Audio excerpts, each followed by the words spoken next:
Hello everyone, I'm Konstantina Nikita. I'm the editor-in-chief of the IEEE Transactions on Antennas and Propagation. Welcome to Voices, our special interview series celebrating 75 years of innovation in the IEEE Antennas and Propagation Society.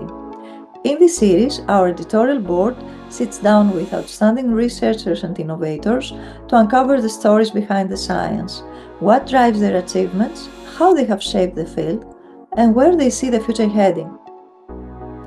We are kicking off with a special set of episodes for the International Women's Day 2025, spotlighting the role of diversity and inclusion in advancing technology.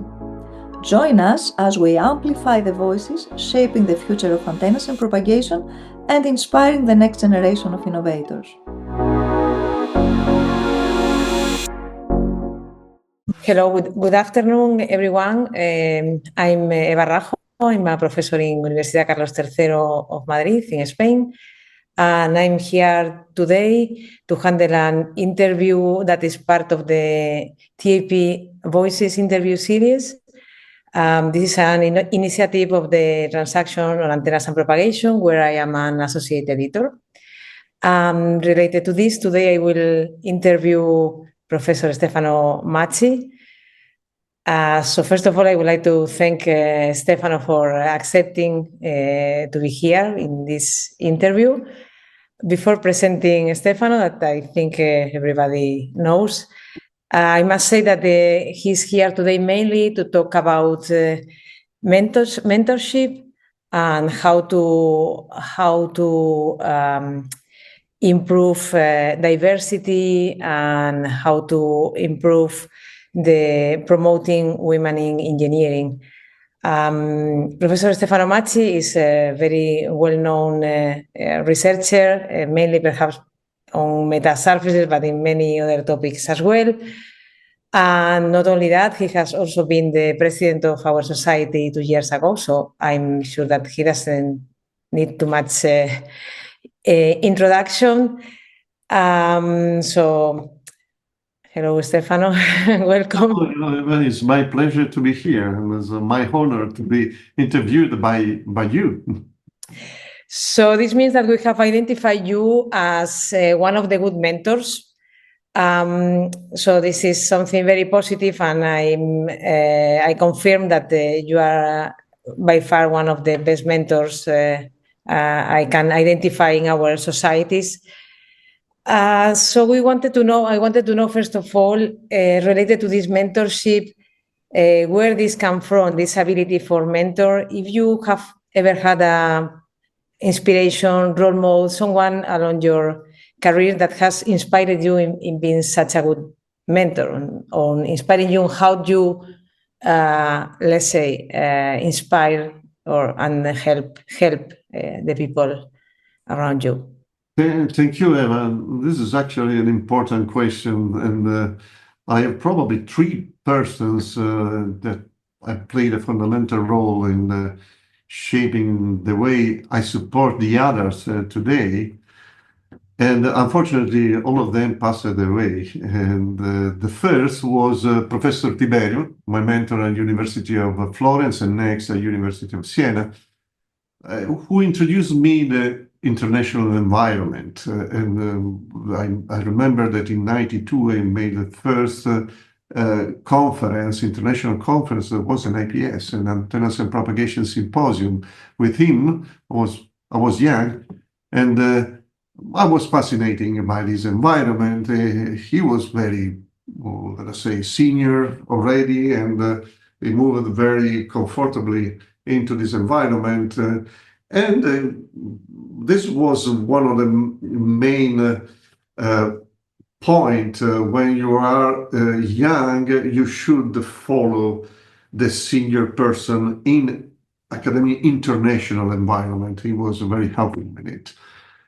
And it was a true gentleman, a remarkable professor with especially an extraordinary ability to communicate ideas with simplicity.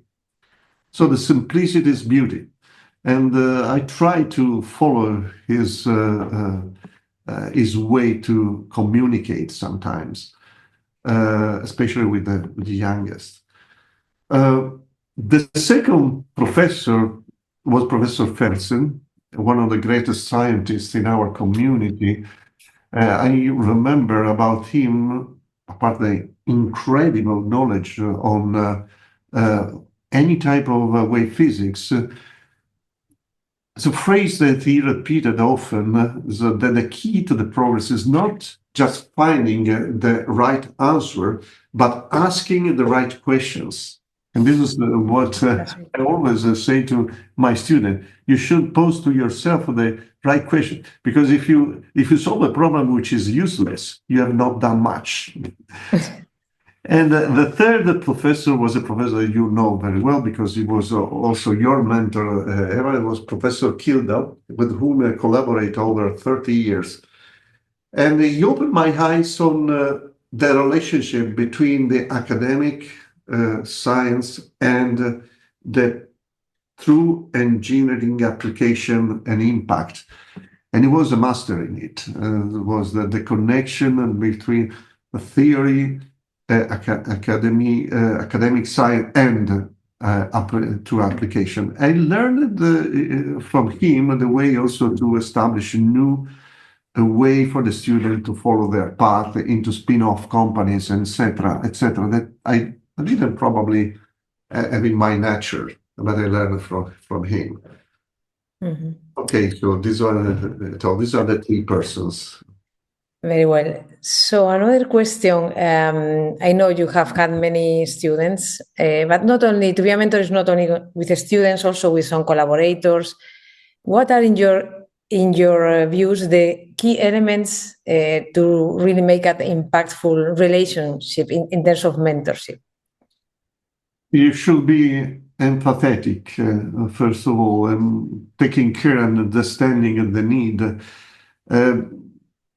Every student and their strengths and weakness, but a good mentor should support both of them, making sure that they feel valued and encouraged for what they are doing. So everyone should be treated in equal way. If you look at some people that are stronger than the other, you are inclined to talk with them because they understand it easier. But this can create some embarrassing, especially if you do it in the lab with everybody in front.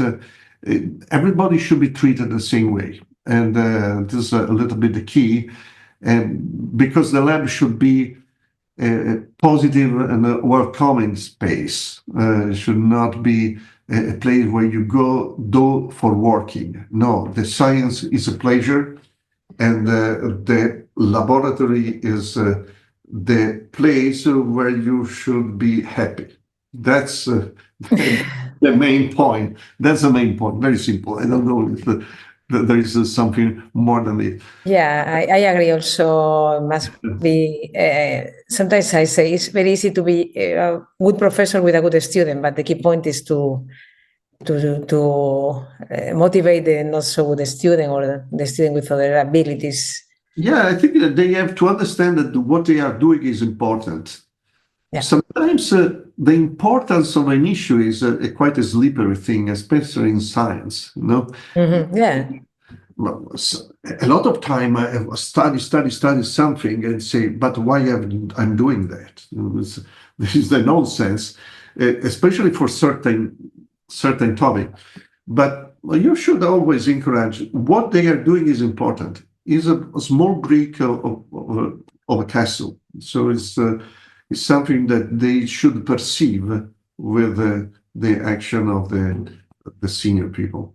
I think this is very, very good advice. I personally had the same. I had the experience when I went to work with Professor Kildal.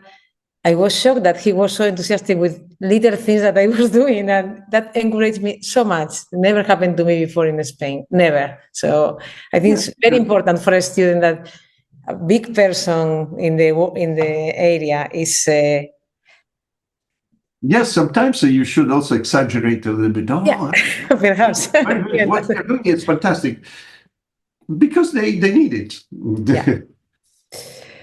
And related to this, another thing that is a bit more difficult, in my opinion, especially for someone like you, which, let's say, if someone has you as a professor, it's like you are everything, I would say. So for sure, you transmit then a lot of knowledge in terms of scientific and technical knowledge. This is clear how you do it. But how do you do to encourage in them this independent thinking that they should develop after they, let's say, leave you? Or curiosity, independent thinking. Do you do anything special to encourage these things? You said the key word, in my opinion. You say curiosity, because the curiosity is the driving forces in scientific progress, and it's let us say now that I'm quite old. I mean, the gap, the generational gap, is becoming large. It's difficult to interface with the young people sometimes, because let us say sometimes they see you as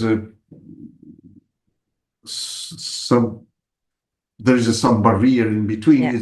I try to avoid any barrier as much as possible, but it's sometimes a bit natural. And the curiosity I stimulate with a student is the most important fact. And sometimes people should follow their instinct more than their rationalities, because the instinct sometimes make you happy more than rationality. The rational that is behind something. So thinking that you have to do this because afterward you could do this and this, well, it's good. You should make a part of it. But the science is also a bit instinct, So I try to stimulate the student at this aspect. Exploration of the unknown. So this one is something that is very difficult for people to understand, because especially the first couple of years of the PhD, the first year in particular, they don't understand what is novel, what is important, and what is simply something that others are doing. So following the trace done by others. They don't distinguish it. It's very difficult to distinguish the three things. And maybe that curiosity is one of the key points that you should stimulate in order for people to find their path and their new things. And have you just ever had a case that was too much curious that it was, let's say, going in ways that were not bringing to any place? Or do you have ever have a extreme case of that or not? Oh. Perhaps. No, see, I mean, it's very difficult. It's more and more difficult when you become a bit older to face with the youngest. So sometimes you need some buffer in between. Some people that is intermediate and they can understand. It's not always simple to interface with the youngest, and so.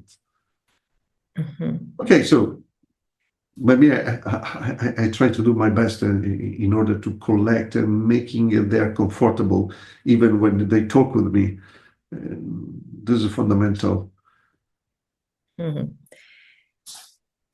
Very good. Now let's move to other related topic, which is diversity and also women in engineering or women in our society.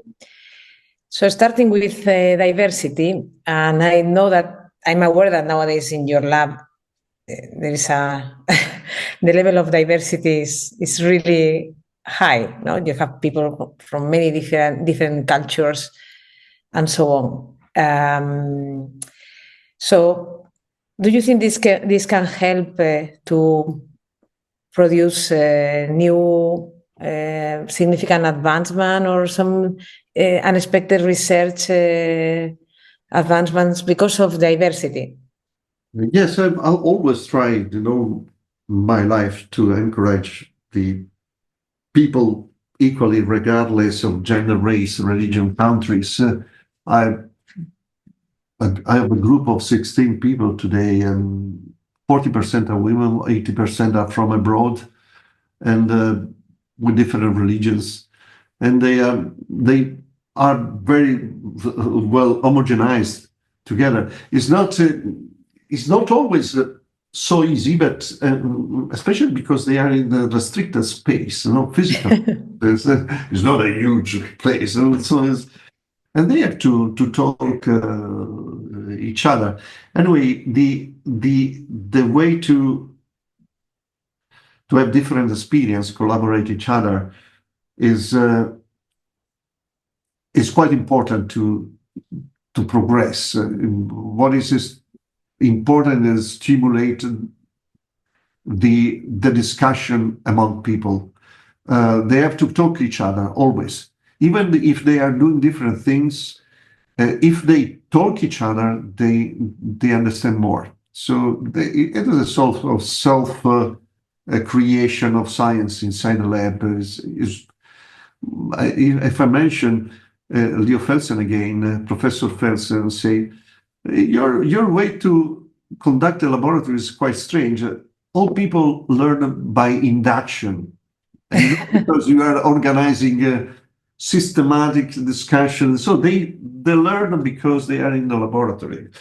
So some people try to stay away from the laboratory because they are more, let us say, inclined to the concentration. They don't want to disturbance, but it's a wrong way to do it. So I stimulate always to stay inside, and the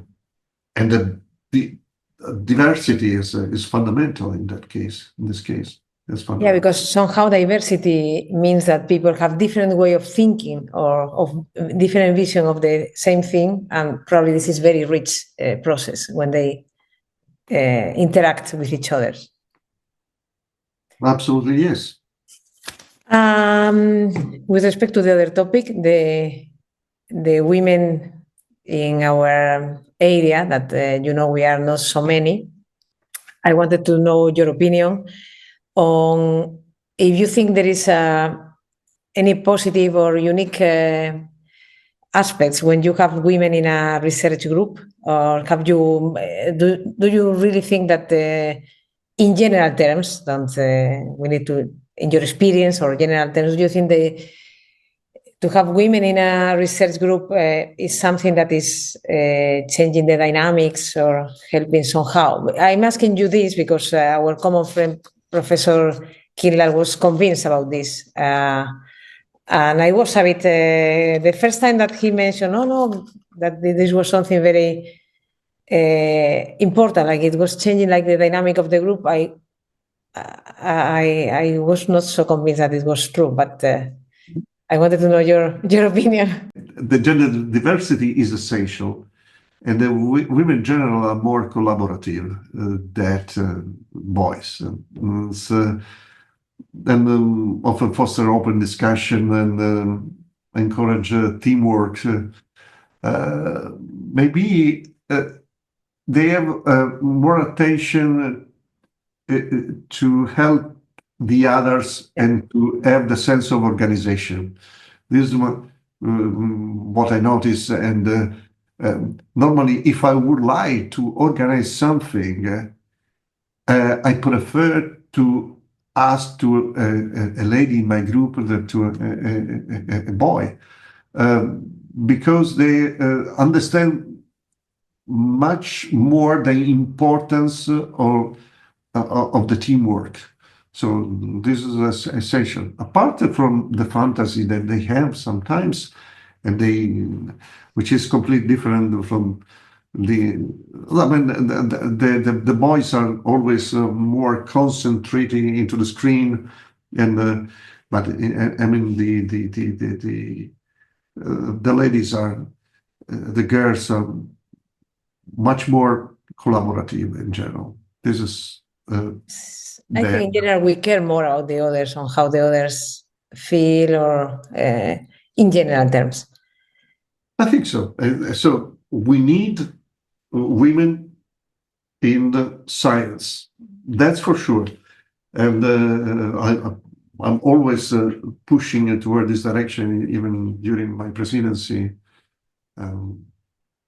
Yeah, this is my last question. It's related to your experience as president, but also you are the head of the European School of Antennas. So you are aware of the many initiatives that we have nowadays to try to increase the number of women in the AP society, or to retain the ones that are there, ever there, and how to support their careers. So what do you think, how do you think is the best way to be more effective in this sense, to do something institutional from the educational point of view? I don't know, networking. What is your opinion in your many experiences? These are difficult questions because we don't understand fundamentally why the women are so underrepresented in engineering. Because engineering now is becoming not very different from other science in which the women are more represented, like in mathematics and physics. Now there is a sort of, let's say, more distributed science with respect to before. We are not just comparted in things. So there is no reason, actually, but still they are underrepresented. Not at the level of academic, because they are, let us say, if I remember well, 28% of women get a master in engineering, 26% get the PhD in engineering, but only 16% are into the professional engineering, and so into the workflow. So there is a gap in between this 26% and 16%. Our society in the APS, Antennas and Propagation Society, eventually has 16% of membership, female membership,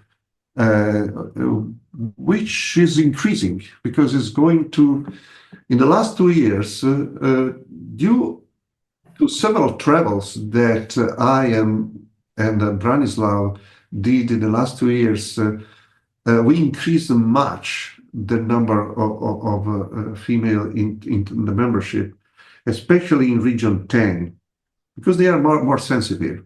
If you go in India, the women are more than the men in science and engineering, and they are very sensitive to this aspect. So in the recent time, we go from 13% to 16, 17, reaching the, let us say, average level. Before we were underrepresented in APS. And now, because of several initiatives, we are reaching a steady state that is more or less in the average and even more. This initiative also included some specific committee in the APS, like Diversity, Equity, Inclusion and Belonging, DB is called, and the COPE, which is Committee of Promoting Equality. In both of them, the aspect regarding the women and engineers very well felt by the members. And we have instituted several awards for women, like the Mojan Danishman Grant and the Shafai Award was already in there since 20 years ago, I think. But the Mojan Danishman Grant is recent. And some other initiative like women keynote speakers in conferences, success story, a meeting in the APS, etc. So they are very active, and this is due to these committees. And even in our ADCOM, normally we have between 30 and 35% of female, and this is a good record with respect to other ADCOM in other societies. So they are mostly in respecting the average percentage of 16-70%. So we are trying to increase it. One of the key points, that is something that I don't explain to myself very well, is that despite now we are increasing the number of membership, we don't have the same amount of fellow in APS. So the number of fellow are lower with respect to the average of the membership. This means that the nominator probably it's a matter of time. It's a matter of time, probably. I think it's a matter of time, but we have organized a search committee for explicitly encourage famous people to nominate ladies for both a fellow and the award, but for the awards as well. For the award even is important, but for the fellow we have a low number of female fellow, so this is quite strange. I mean, it's not probably normal, and this is something which we should operate directly with this search committee. Okay, so I think I have finished with the questions. I don't know if you want to say a final. Okay. So thank you very much. It's a good initiative. It's a pleasure to be interviewed by you. We are since I don't say how many years because no, don't say your age, but I mean, don't say it's very nice to have this exchange of opinion. Yeah, it was very well. Thank you much. Thank you, Stefano. Thank you very much. Bye bye.